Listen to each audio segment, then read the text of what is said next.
I never expected a road trip to turn into a journey through silence. As I drove into Oregon's small towns, the air grew heavier, the streets emptier, and every step felt like walking through a paused moment in time. These places aren't haunted by ghosts, but by absence, families who left, schools that closed, and streets that no longer carry laughter. Standing there, I could feel the weight of lives once lived, the dreams that vanished, and the quiet reminders that some towns slowly disappear without anyone noticing. Visiting them made me realize how fragile life can be, and how quickly a place can be forgotten. If you love exploring abandoned places and uncovering hidden stories, make sure to hit that subscribe button so you never miss an adventure. 1 Shaniko, Oregon. I still remember the moment I entered Shaniko, Oregon. There was no sign telling me I had arrived at something important. The road just became quieter, and the air felt heavier, like the place was holding its breath. I stopped my car and listened. No engines. No voices. Just wind moving through empty streets. That was the first time I realized this town hadn't died suddenly. It had slowly been left behind. Walking through Shaniko felt like stepping into a paused moment from another century. Old wooden buildings stood in rows, not collapsed, not destroyed, just abandoned. That's what made it unsettling. This wasn't ruin. This was absence. I kept thinking about the people who once walked these same streets every day, heading to work, to school, to shops that no longer exist. Shaniko used to be alive because of one thing: work. The wool industry and the railroad gave this town a reason to exist. But when the railroad routes changed, everything changed with it. Jobs disappeared quietly. No explosions, no protests, just locked doors. When work left, young people followed. There was nothing here for them anymore. No future to build, no reason to stay. As families moved out, the school couldn't survive. Fewer children meant less funding, and eventually, no school at all. I imagined parents standing in empty classrooms, realizing their kids would have to travel miles just to learn. That decision alone pushed many to leave. A town without a school doesn't feel temporary, it feels finished. What shocked me most was the lack of basic facilities. There's no hospital here. No emergency care nearby. Living in Shaniko now means accepting that help is far away. For elderly residents, that's not just inconvenient, it's dangerous. I couldn't stop thinking about how risky daily life must feel. The final blow came from the highways. Modern roads simply moved on, bypassing Shaniko completely. No travelers. No accidental visitors. The town didn't get destroyed, it got ignored. As I left, I looked back once more. Shaniko still exists on maps, but standing there, it felt like time had chosen to move forward without it. And that silence followed me long after I drove away. 2 Antelope, Oregon. I didn't plan to stop in Antelope, Oregon. The road just pulled me in, narrow and quiet, like it didn't expect visitors anymore. As I slowed down, the town appeared suddenly, small buildings, empty lots, and a silence that felt personal. Not dramatic, just uncomfortable. The kind of silence that makes you aware of your own footsteps. I parked near the center and stepped out. The air felt dry and still, and for a moment, I wondered if anyone was watching from behind a window. Then I realized most of the windows were empty. Antelope looked like a place that once mattered deeply to a few people, and then slowly stopped mattering to everyone else. This town didn't fall apart because of one disaster. It changed because life became complicated here. Jobs were always limited, and over time, they became almost non-existent. Young people had no real options. No steady work, no career paths, no reason to imagine a future here. So they left, one by one, heading toward larger cities where life promised more than waiting. As the younger generation disappeared, families followed. The school couldn't survive with so few children. When it finally closed, it felt like the town lost its voice. Schools keep towns young, and without one, Antelope began to age rapidly. Walking past the old school area, I could almost hear echoes of kids that were no longer there. Healthcare was another quiet problem. There is no hospital here, no emergency care nearby. Living in Antelope means knowing that help is far away when something goes wrong. That kind of reality forces people to make hard decisions, especially older residents and parents. Many chose to leave, not because they wanted to, but because they had to. The highways didn't help either.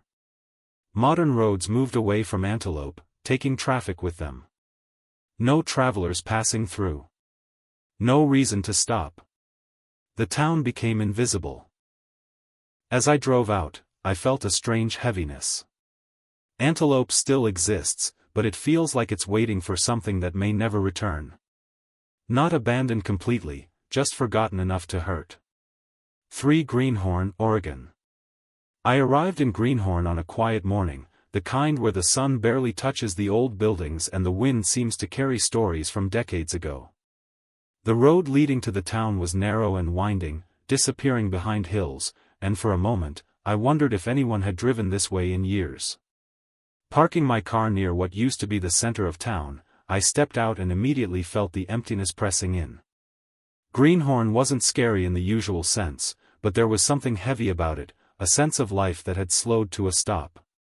The wooden structures looked almost untouched, yet the lack of movement made them seem fragile. I imagined miners who once poured into these streets, their laughter and voices filling the air, now replaced by only the rustling leaves and distant bird calls. The town thrived because of mining once. Gold and other minerals brought people here, and they built a life around the promise of work. But the resources ran out.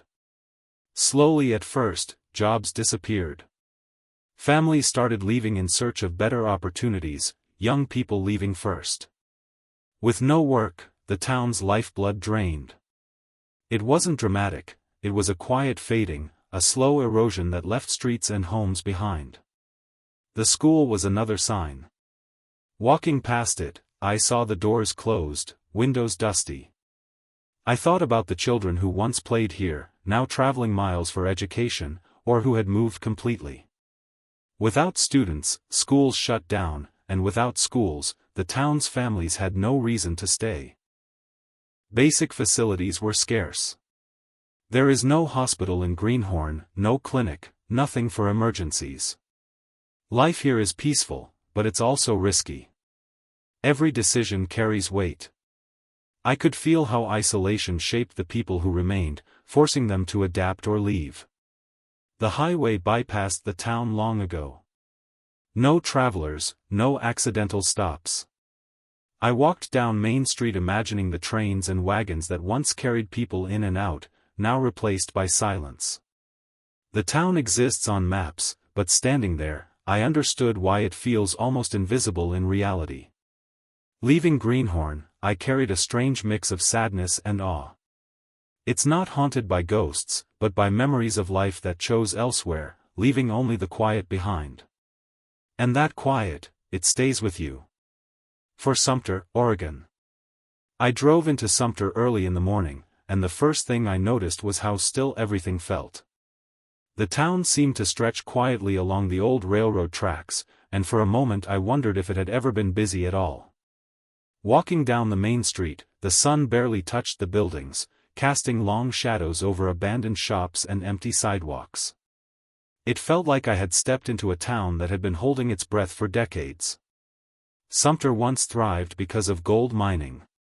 The hills around the town were alive with activity, with miners, families, and traders all connected by a common purpose. But when the gold ran out, the work disappeared slowly, almost imperceptibly. I could feel the absence of life as I passed old homes, some with broken windows, some surprisingly intact but clearly empty. This wasn't destruction, it was slow fading. The young people left first. There were no jobs, no opportunities, no reason to stay behind. I imagined parents packing their children into wagons or cars, heading toward towns where life could continue. The school, now closed, told the story best. No children laughing in the halls, no lessons, no life, just dusty classrooms frozen in time. Walking past it, I could almost hear echoes of voices that no longer existed. Healthcare was practically non-existent.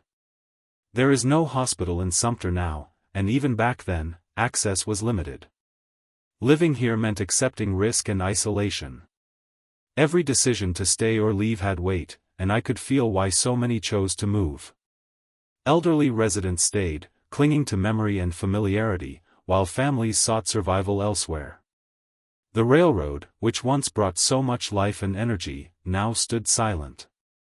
Modern highways had bypassed the town years ago, leaving it almost invisible to travelers. No accidental stops, no visitors, just the wind moving through empty streets, carrying a faint hint of history. As I left Sumter behind, I glanced back one last time. The town still exists, but it isn't alive in the way it once was. It doesn't feel haunted, but it feels remembered in absence, and that memory stays with you longer than noise ever could. 5 Cornucopia, Oregon. I remember the road leading to Cornucopia as one of the loneliest I have ever driven. It wound through hills and valleys, surrounded by forests that seemed endless. The further I went, the quieter it became, and when I finally saw the town, it felt like I had entered a place forgotten by time. The air was sharp and cold, and the streets were empty except for a few scattered buildings that had seen better days. Cornucopia once thrived on mining, just like many other towns in Oregon. Gold brought people here, and families built their lives around it. I could almost imagine the excitement of the miners coming back from the hills, the laughter of children running to the small school, and the smell of freshly baked bread from the tiny stores. But as the mines slowed and eventually closed, life here began to fade. The young people were the first to leave. With no jobs and no hope for a future, they moved to cities where opportunities existed. I walked past old houses, imagining the families packing up, children waving goodbye, and parents looking back with heavy hearts. It wasn't dramatic, it was quiet, almost like the town was slowly emptying itself one family at a time. The school, now shuttered and still, told the story better than anything else. I peered through dusty windows and saw empty classrooms, forgotten books, and a playground that had long stopped echoing with laughter. Without children, towns like Cornucopia lose their pulse, and that pulse never truly comes back. Medical facilities were non-existent. There is no hospital here, and emergencies would require long travel over winding roads. I thought about how risky daily life must be for anyone who chose to stay behind. The elderly, some holding on to the life they had built, had no choice but to remain while the town slowly emptied around them. The highways had bypassed Cornucopia years ago. No travelers, no new faces, nothing to bring life back. Standing on the main street, I felt the weight of absence pressing on me. The town still exists, but it doesn't live. It survives in memory, in quiet streets, and in the stories of those who once called it home. As I drove away, the wind seemed to whisper its history, and for a moment, I felt like I was leaving a part of myself behind.